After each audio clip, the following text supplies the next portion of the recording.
Mobil diduga digelapkan Edward, anak Kimberly Ryder terpaksa naik angkot.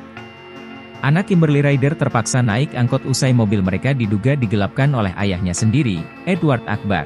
Setelah Kimberly Ryder gugat cerai suaminya, kini sang ibunda sentil Edward Akbar. Di mana ibunda Kimberly Ryder, Irvina Zainal membagikan momen dirinya naik angkot bersama kedua cucunya setelah mobil mereka diduga digelapkan oleh ayahnya sendiri, Edward Akbar. Melalui laman Instagramnya Irvina_Zainal, ia sempat membagikan potret kedua cucunya naik angkot. Kedua buah hati Edward dan Kimberly itu terlihat menenteng tas di pundak mereka serta mengenakan topi. Wajah keduanya ditutupi masker. Nggak ada mobil, angkot pun jadi, tulis Irvina lewat postingan itu, dikutip Kamis, 1 Agustus 2024.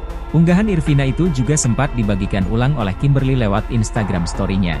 Anak-anak baik mau kemana, komentarnya. Postingan tersebut seolah ditujukan Irvina untuk menyindir menantunya yang tega menggelapkan mobil anak-anaknya. Diketahui, Kimberly sendiri kini beraktivitas menggunakan taksi online setelah mobilnya diduga digelapkan Edward. Adapun, atas tuduhan itu, Edward terancam 4 tahun penjara. Tak sendirian, Edward dilaporkan bersama rekannya yang berinisial NL.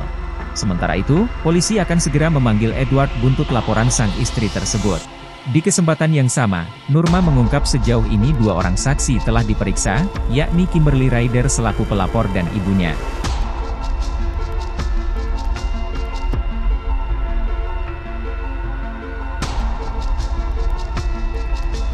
Download Tribun X sekarang, menghadirkan lokal menjadi Indonesia.